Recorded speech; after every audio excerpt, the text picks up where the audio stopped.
and welcome to Myth Matters, an exploration at the intersection of mythology, creativity, and consciousness. I'm your host, Dr. Catherine Svela. Wherever you may be in this wide, beautiful, crazy world of ours, I'm glad that you decided to join me here today.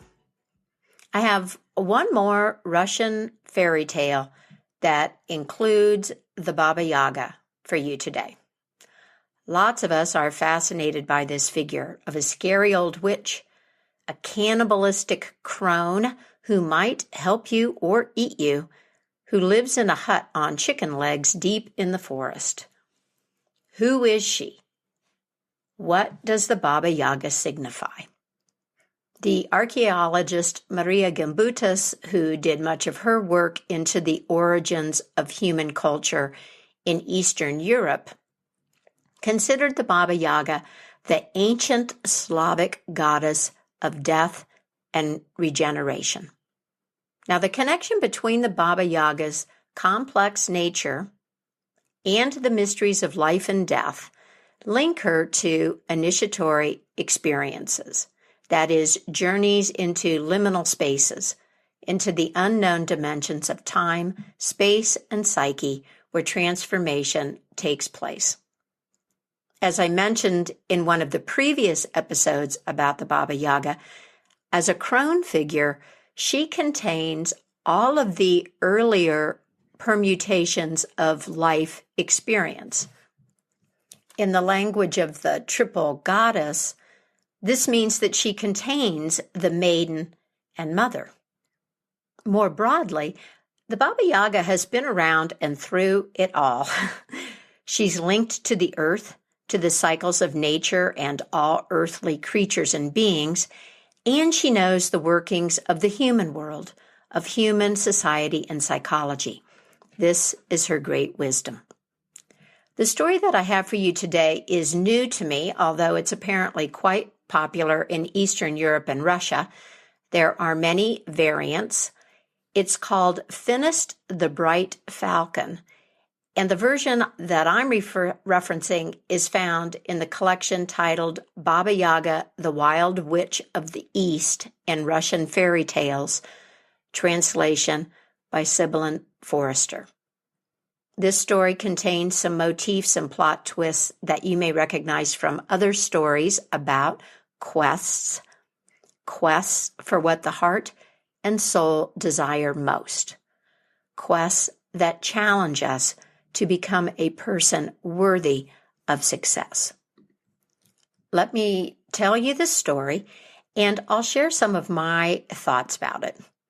For now, I invite you to relax and listen and let yourself enter the space of the story. Note the details that call to you or the questions that arise.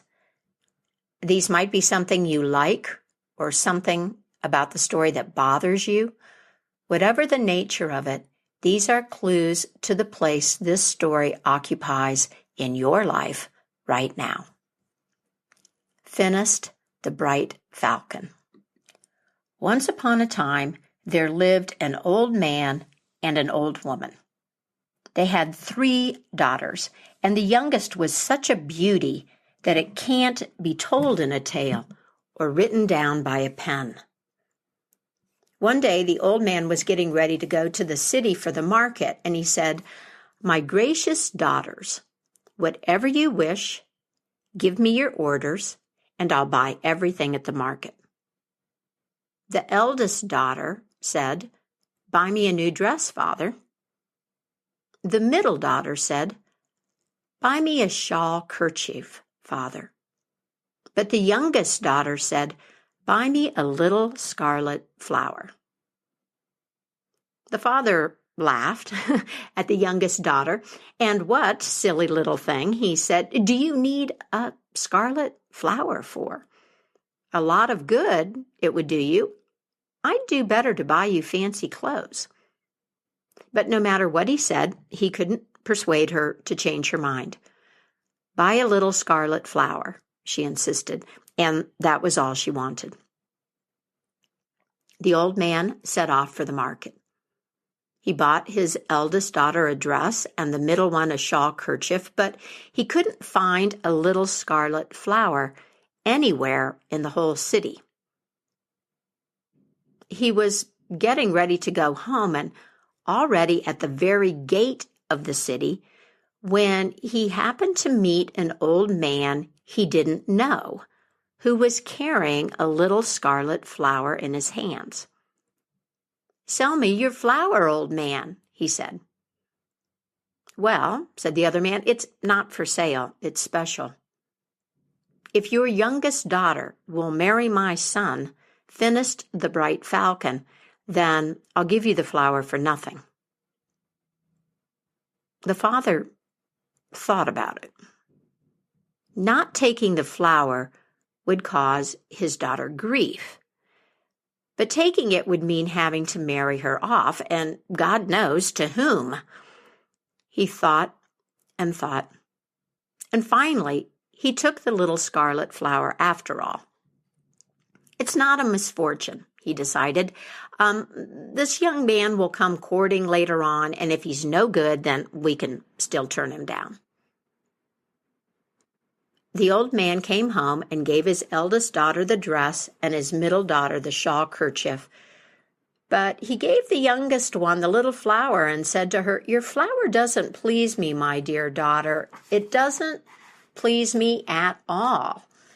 And he whispered into her ear, "The flower was special. It's not for sale. I got it from an old stranger on the condition that I marry you to his son, Finist the Bright Falcon." "Oh, don't grieve, father," answered the daughter. "He's so good and affectionate. He flies as a bright falcon through the sky, but as soon as he strikes the damp earth, then he turns into a fine young man." "Well, can it be that you know him?" asked her father. "Oh, I know him, father," she said. "Last Sunday he was at church. He kept looking at me, and I spoke to him, and, he loves me, father." The old man shook his head, looked closely at his daughter, made the sign of the cross over her, and said, "Go to your room, my dear daughter. It's already bedtime. Morning's wiser than the evening, and we'll make sense of it all later." But the daughter locked herself in her room, put the little scarlet flower into water, opened the window, and looked out into the blue distance. Out of nowhere, there before her appeared Finist the Bright Falcon with jeweled feathers. He swooped in through the window, struck the floor, and turned into a fine lad. At first the girl was frightened, but once he began to talk with her, she felt ever so merry and good. They conversed until dawn. I don't know about what. I only know that when it began to get light, Finist the Bright Falcon with the jeweled feathers kissed her and said, "Every night, as soon as you put the little scarlet flower on the windowsill, I'll come to you, my dear. And here's a feather for you from my wing. If you need any kind of fine clothes, go out on the porch and just wave the feather to the right. In an instant, everything your soul might desire will appear right in front of you." He kissed her once more, turned back into a bright falcon, and flew away over the dark forest. The girl watched her intended leave, closed the window, and lay down to rest. From then on, every night, as soon as she put the little scarlet flower in the open window, Finist the Bright Falcon would come flying to her. Sunday came, and her older sisters began to dress up for church, and they teased her. "What will you put on?" they said. "You have nothing new." "Well, that's all right," said the young daughter. "I can pray at home, too." So the older sisters went off to Mass, but the little one sat by the window. She watched all the people going to God's church, and she waited long enough for them to pass. And when the coast was clear, she went out on the porch, waved the jewel feather to the right, and from out of nowhere, a crystal carriage appeared before her with a team of horses, a servant to drive, and beautiful clothes and jewelry for her to wear. The young woman got herself dressed in a minute, got into the carriage, and hurried off to church. And when she got there, the people didn't recognize her. They marveled at her beauty and whispered to each other, "Wow, you see that some kind of princess has come this morning." When the service was over, she jumped up, hurried out to her carriage, and quickly rode home. The other people came outside of the church and looked around, hoping to catch another glimpse of her, perhaps meet her, but she was long gone. And no sooner had she driven up to the porch of her house, but she jumped out, waved the feather to the left, and the carriage and the dress and everything disappeared. She was sitting there at her window, just as before, as if nothing had ever happened, as all the people filed home. And eventually, her sisters came home too. And they said, "Well, sister, you really missed something at church today. There was this beautiful woman. I mean, she was a real pleasure to see. No tale could tell it. It must have been a queen from a foreign land who came visiting. She was magnificent, all dressed up." Well, a second Sunday came, and a third, and this young woman kept teasing the Orthodox people and her sisters and her father and her mother. She kept waiting until they were all gone and then mysteriously showing up and then rushing back home. But then one time, when she was taking off all of her fine clothes, she forgot to take a diamond pin out of her hair. Her older sisters came from church, and they were telling her about the beautiful princess, as they had been in the past. But then they took a good look at her, and that diamond pin was there in her hair, blazing away. "Sister, what do you have there?" they cried. "Why, the princess today had exactly that kind of pin in her hair. Where did you get it?" The young woman gasped and ran off to her bedroom. There was no end to the questions and the guesses and the whispering back and forth, but she kept quiet. She did not reveal anything and privately laughed to herself. The thing is, the older sisters started paying very close attention to her and listening out at night outside of her bedroom, and once they heard her conversation with Finist the Bright Falcon. They stayed up and watched, and at dawn they saw him with their own eyes as he shot out of the window and flew off over the dark forest. Maybe they were evil girls. At the very least, they were quite envious, these two big sisters, and they decided to hide knives on the window of their sister's chamber in the evening so that Finist the Bright Falcon would injure his jeweled wings. Once they got the idea, well, they followed through. They did it, and the younger sister didn't suspect anything. She put her little scarlet flower on the windowsill as she had in the past, lay back on her bed, and fell sound asleep. But when Finist the Bright Falcon came flying in that night, he swooped into the window and cut his left leg. He was very angry, but the young woman didn't know anything about it. She was deep in a sweet and peaceful sleep, and so the falcon soared up into the open sky and flew away over the dark forest. In the morning, the young woman woke up and looked around in every direction. It was already light, but there was no sign of the handsome young man.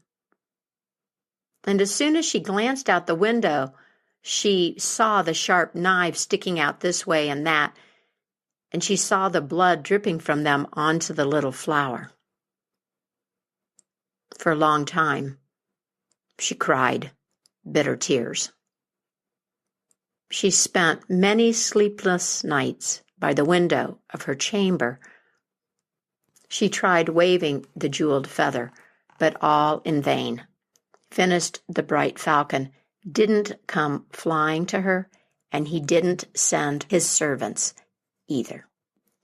Finally, she went to her father with tears in her eyes and asked for his blessing. "I'm going," she said.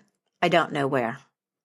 She ordered 3 pairs of iron shoes forged for her, and 3 iron crutches, 3 iron caps, and 3 iron loaves. She put a pair of the shoes on her feet, a cap on her head, a crutch in her hands, and she set off in the same direction the Finist the Bright Falcon had always come flying from to see her. She walked along through a deep, dark forest, over stumps and stiles. The iron shoes were already getting worn. The iron cap was wearing out. The crutch was breaking. The loaf was gnawed away. But the fair maiden kept walking and walking, while the forest grew blacker and blacker and thicker and thicker. Suddenly she saw, standing in front of her, a cast iron hut on chicken legs that constantly turned around.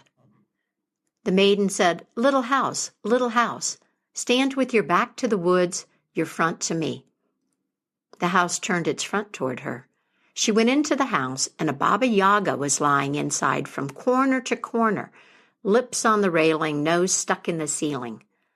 "Fie, fie, fie!" Before, the Russian smell couldn't be seen with the sight, couldn't be heard with the hearing, but now the Russian spirit walks over the free world and appears before my very eyes, she said.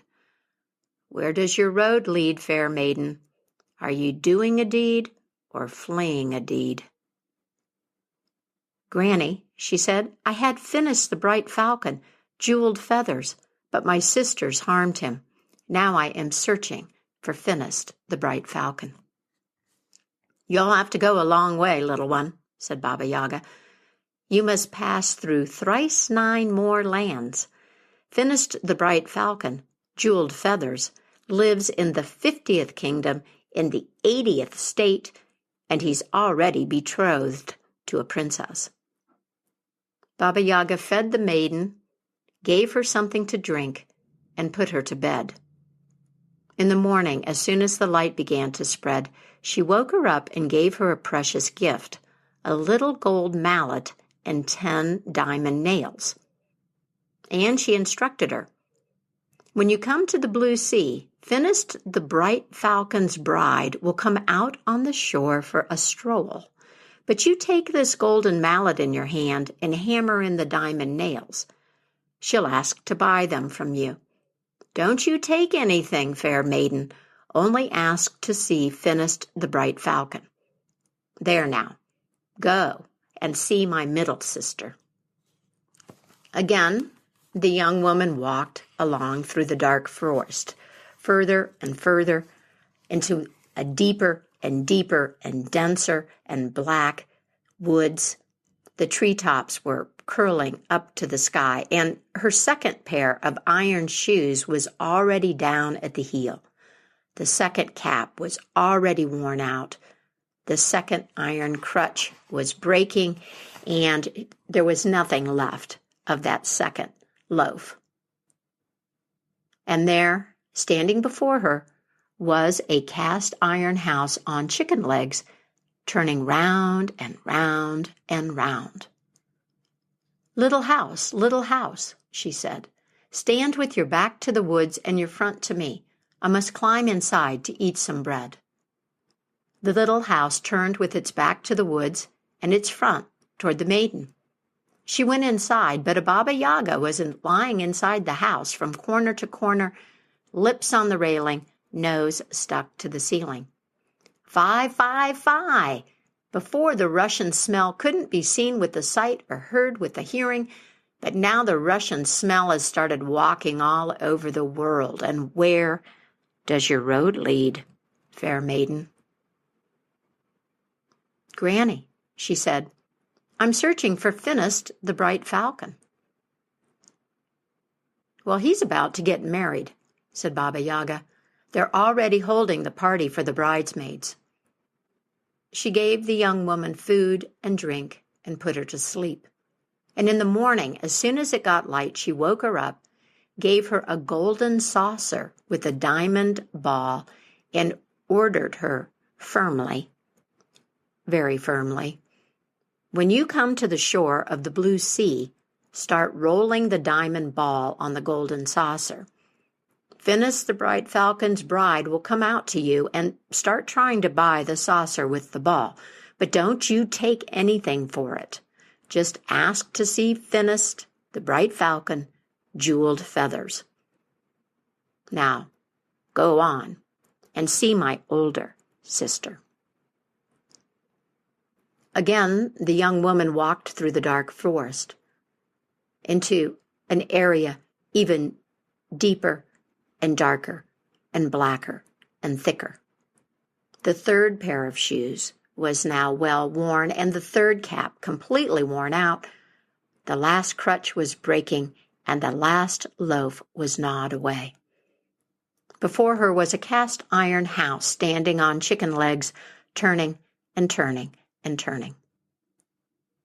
Little house, she cried, "turn your backs to the woods, your front to me. I must go inside to eat some bread." The house turned. Once again there was a Baba Yaga in the house, and once again she lay there from corner to corner, lips on the railing, nose stuck in the ceiling. Fie, fie, fie, before the Russian smell was not to be seen with the sight, not to be heard with the hearing, but now the Russian smell walks all over the world. Where does your path lead, fair maiden? I'm looking for Finist the Bright Falcon, Granny. Ah, fair maiden, he's already married. Here's my swift horse. Mount it and ride as fast as you can. The maiden mounted the horse and raced onward, and gradually the forest got thinner and thinner. And then there was the blue sea, wide and free, spreading out before her. And there in the distance, blazing like fire, golden roofs burned on high towers of white stone. That must be the kingdom of Finist the Bright Falcon, thought the young woman. She sat down on the shifting sand and began to hammer in the diamond nails with the golden hammer. Suddenly a princess came walking down the beach with her nurses and her nannies and all of her faithful servants. She stopped and began to bargain for the diamond nails and the golden mallet. "Princess," said the young woman, "just let me have a look at Finist the Bright Falcon, and I'll let you have them from nothing." But Finist the Bright Falcon is sleeping now. He ordered that no one be let into him. Well, so be it.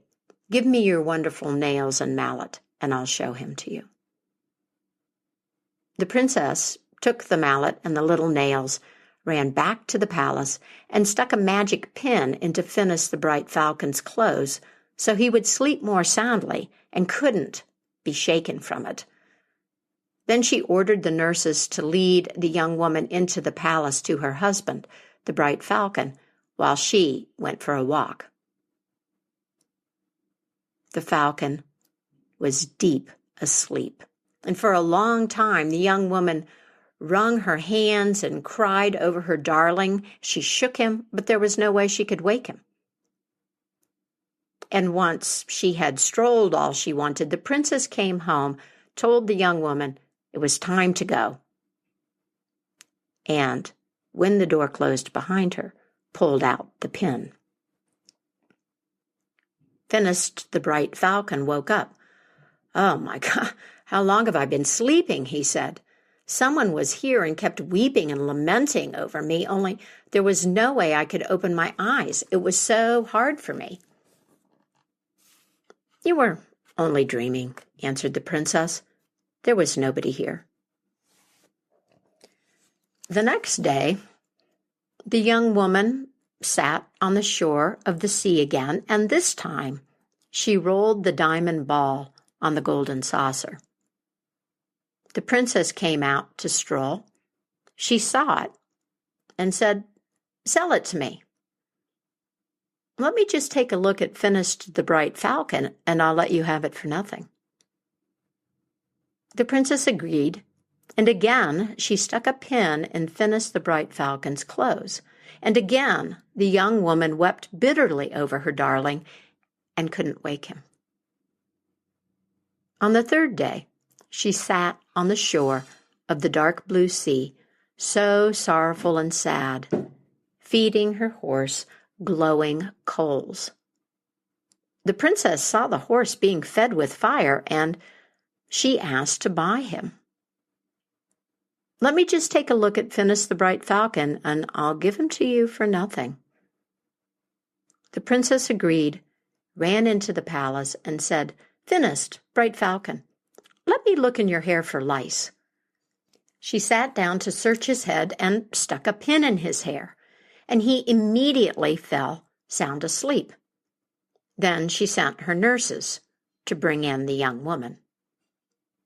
Once again, our young woman came in, tried to wake her darling, embraced him, kissed him, and cried bitter tears, but he wouldn't wake up. She began to fondle his hair and happened upon the magic pin. She pulled it out. Finist the Bright Falcon, jeweled feathers, woke up right away, saw the fair maiden, and how they rejoiced. She told him everything that had happened, how the evil sisters had begun to envy her, how she went wandering, and how she had bargained with the princess. He fell in love with her even more than before, kissed her, and ordered without delay a gathering of all of the princes and people of rank in the kingdom. When the crowd had assembled, he asked them, "What is your judgment? With which wife should I spend all my days? With that one who sold me, or with this one who bought me?" All the princes and people of various ranks decided with one voice that he should take the one who had bought him, and that the wife who had sold him should be hanged on the gates and shot. And that is what was done by Finist the Bright Falcon, jeweled feathers. And so the story ends, as perhaps we might have expected. Now, let me begin with a few observations about the plot or action in the story, and then I'll focus on two elements that feel central to me: the falcon and the scarlet flower. So the plot. What does the youngest daughter want? Her older sisters want beautiful dresses and shawls, and she wants a scarlet flower. And some people want the conventional comforts of the known world, and others yearn for something else. The youngest daughter wants something beautiful. She wants something to awaken a longing or express a desire. We don't know exactly at first. She wants adventure, experience, knowledge, something beyond what a nice dress for church or a dance will bring. And this scarlet flower, it seems useless to some, and as it turns out, it's difficult to find. The old man has to make a strange bargain to acquire it. He has to promise the hand of his daughter in marriage to Finist the Bright Falcon. Now, falcon is or was a common metaphor in Russian wedding songs for the groom and his retinue. It refers to both man and bird. I'll say a bit more about this in a minute. In any event, the father thinks that he understands the bargain and that he can prevent any disaster for his daughter, so he accepts the terms and takes the flower back to her. But she's already in it, right? She's already met the falcon man and had a specific purpose in mind when she asked for a scarlet flower. Her lover comes, and for a time it appears that she has almost everything: love and beautiful dresses and a secret, a life that belongs to her, experiences known only to herself. But this state can't last, and she loses it all through a combination of carelessness, envy, and naivete. This part of the story reminds me of Psyche and Eros and of a Norwegian fairy tale about Valamon, the white bear king. The lover and the love are not quite of this world, and they are vulnerable to doubt and betrayal. You know, the value of most things that are acquired too easily doesn't last. We give them up or they end. And yet, this is a soul and heart desire, a love between heart and soul, between aspects of soul. Maybe the Jungian intermarriage. So the young woman does more than weep into her pillow every night for a month. She begins the arduous journey in search of what she's lost. She meets the tests and undergoes the required trials to become the person who not only satisfies her desire, but also possesses it fully. She becomes one from whom it can't be stolen. And it's funny how this works, isn't it? When you're willing to do whatever is necessary to have what you truly want and need, and forsake all other options and temptations, you can end up with all the riches that you want. The young woman meets the Baba Yaga. Actually, she meets 3 of them, and they are helpful. They give her aid and tools, magical tools, to test her rival, the princess who has captured and married Finist the Bright Falcon. The young woman prevails because she doesn't want anything but Finist, just as she didn't want anything but a scarlet flower. She knows, she feels what truly has value for her, what is essential. This is a good time to be reminded of this, a good time for me at least, surrounded by loss, real and imagined, present or future, all of the plans to consolidate wealth and power in the hands of a few, and yet stories like this suggest that when you commit to what is dearest to your heart and soul, the rest falls into place. The threats from the outside are empty. Is this some pie-in-the-sky fantasy? A spiritual axiom divorced from the real life of ordinary folks like you and me? Or is this a key to transforming ourselves to meet the current crisis and make it an opportunity? I don't know, my friend. Food for thought. Now, the falcon.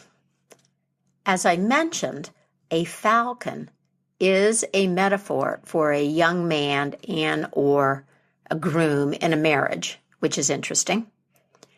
Falcons are fast flyers and fierce hunters, and falconry, the partnership between humans and falcons, began thousands of years ago in Central Asia. These birds are noble, intelligent, precise, reliable, and strong. It's a wonderful image of man. And yet, one thing I appreciate about this fairy tale is the blurring of gender characterization and the stereotypes often associated with fairy tales. The young woman takes action. Her shoes and crutch are made of iron because her quest will take a long time, and she endures. She pursues what she wants with courage and intelligence, and isn't just sitting at home by the window hoping someone will save her. The Jungian interpretation of a story like this one, which revolves around a marriage, is the notion of the inner marriage, the union and harmonious relationship between the masculine and feminine aspects of an individual's psyche. And maybe the notion of masculine and feminine has been important in Jungian psychology, and it's a concept with a lot of appeal to others working with stories or talking about women and the goddesses, etc. Whether or not we need this terminology to describe how the young woman and her falcon develop over the course of the story, I leave to you to decide. And here's another angle that I find intriguing, given the likely origin and long history of stories about the Baba Yaga. This story may be connected to shamanic practices. Here are a few things that I've discovered for you to mull over. Fairy tale scholars, Vladimir Propp among them, suggest that the name Finist or Finist is derived from the Russian word phoenix, the mythological phoenix. The phoenix is an ancient bird or bird symbol found in disparate parts of the world, perhaps originating in Egypt. The phoenix sets herself on fire and rises, born again, from her own ashes in response to signals from an inner cycle, a timing that rises up in the bird. The phoenix signifies the cycle of destruction and regeneration that is renewal. Now, I don't know that this etymology is definitive, but it has been taken seriously, as I say, by scholars like Propp. And returning to this falcon, in his study, Shamanism, Archaic Techniques of Ecstasy, Mircea Eliade notes that Siberian, Eskimo, and North American shamans can fly. Various forms of birds, including falcons, are among their guides. And he goes on to explain the connection between birds and souls in these traditions. The soul imagined in the form of a bird, and birds as psychopomps, as guides to the underworld. A shaman who journeys to retrieve the soul of a person assumes a bird form and flies between the worlds. As for the Baba Yaga, you might recall her association with swans and geese, something I mentioned in earlier episodes. In our mythological traditions, one function of these birds is psychopomp, guide of souls.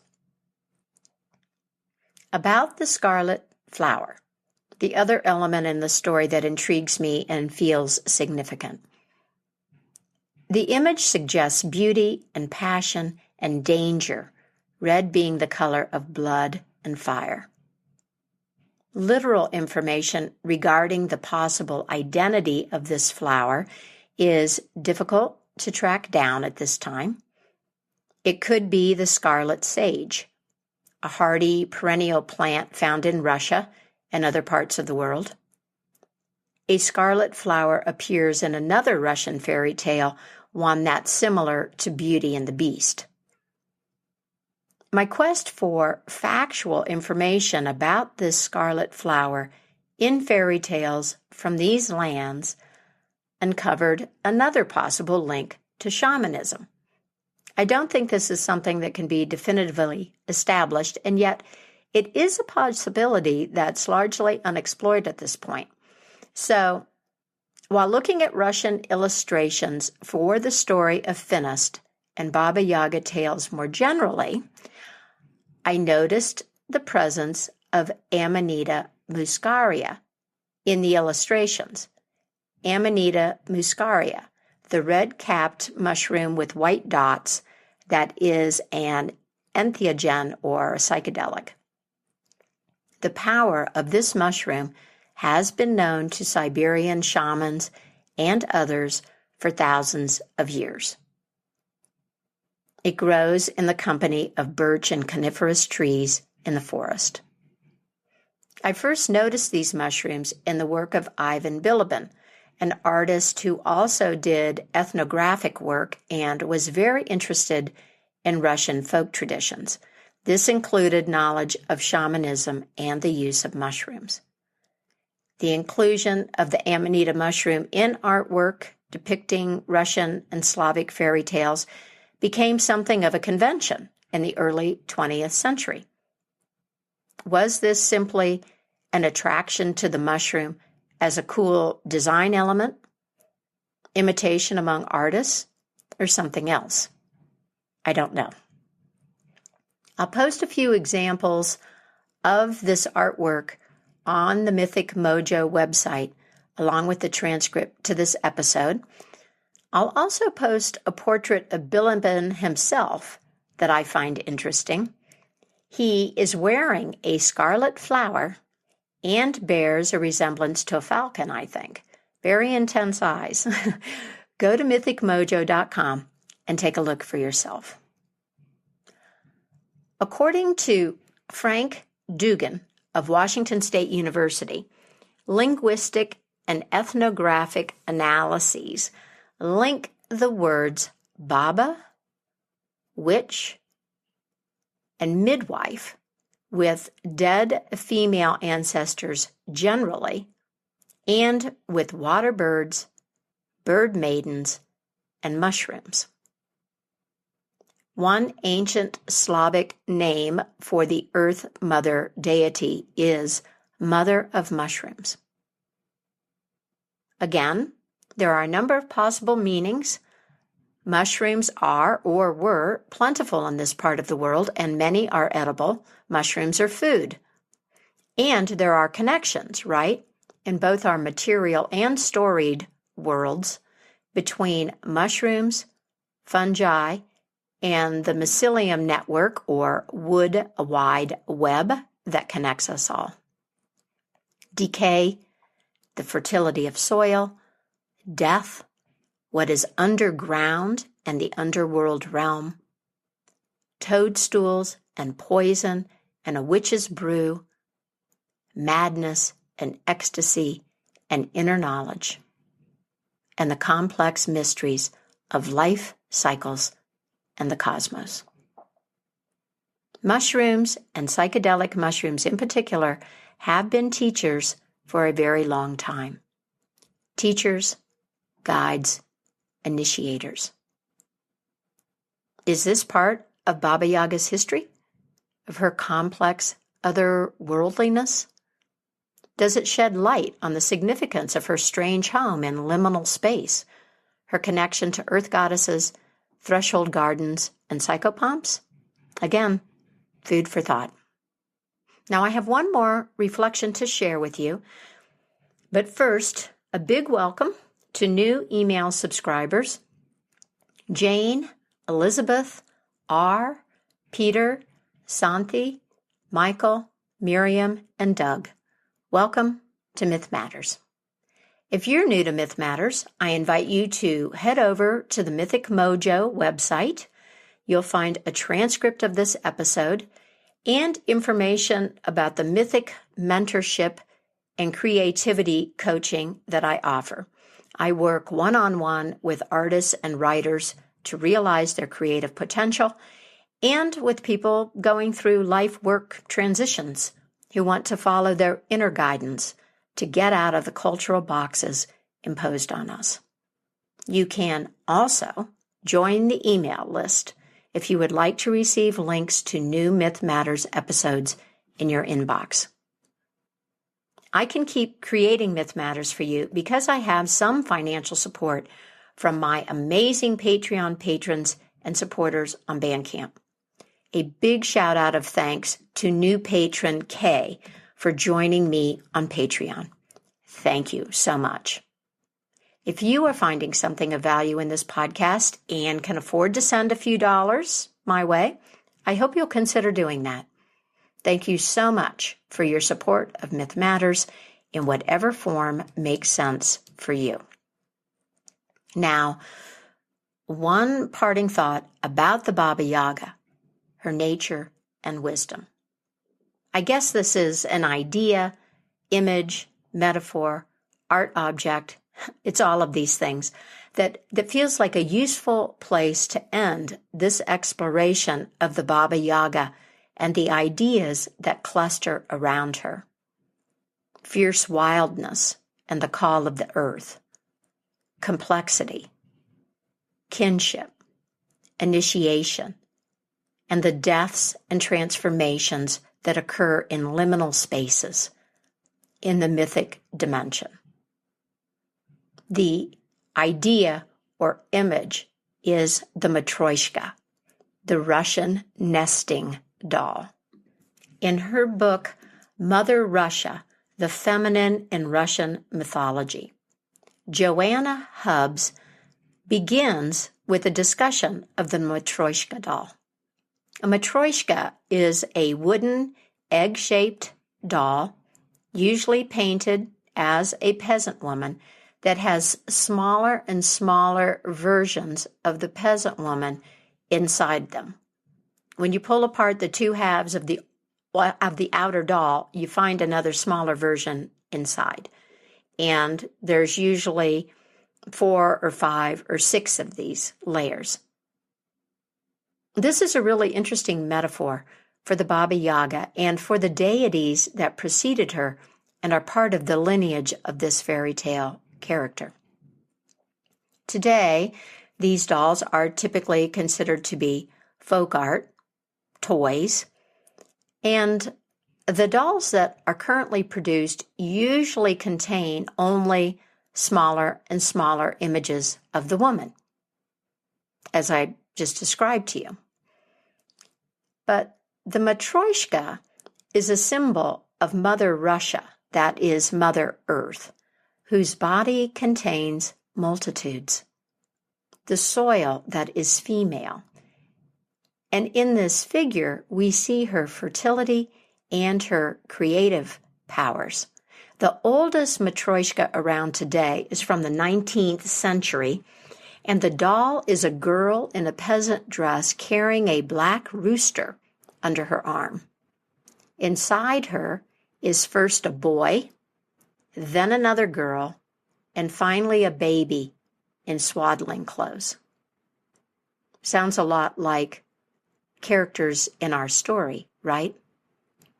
But I think this doll is a beautiful reminder of lineage and ancestry and life passed down, life and DNA and knowledge shared between species, between all earth forms, if you go back, that connects us, to the origins of everything. Note, the craftspeople who make Matryoshkas create the smallest one first and fashion each larger doll based on the one that came before. A technical matter, I imagine.